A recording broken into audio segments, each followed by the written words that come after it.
Hello Facebook friend. আমি এখন যে ভিডিও রেকর্ডটি করতে বলছি, বিশেষ করে এই যে বিষয়টিকে নিয়ে কেন্দ্র করে ভিডিও রেকর্ড করতে বলছি, সেটি আমার কভার পটের মধ্যে দেখতে পাচ্ছেন। বায়োস্কোপ, এই বায়োস্কোপটি অ্যাকচুয়ালি আমার মনে হয় ৮০ দশকের সময় এই দেশের প্রযুক্তির সংকটের কারণে বা ইত্যাদি ইত্যাদি সংকটের কারণে এই বায়োস্কোপটি যে কোনো মেলায়, যে কোনো জনসমাবেশে সেটি দেখা হতো।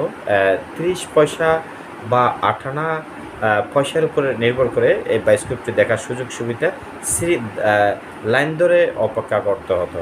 কিন্তু আজকাল পরিবর্তন পরিস্থিতির কারণে সেই অতীতের বায়োস্কোপটি হারিয়ে গেছে বললে চলে। কিন্তু আমি মনে করি প্রিয় দর্শক, অতীতকে স্মরণ করাটা ভালো এবং অতীতকে না ভোলাটাই ভালো মনে করি আমি প্রিয় দর্শক। ধন্যবাদ প্রিয় দর্শক, ভালো থাকুন, সুস্থ থাকুন।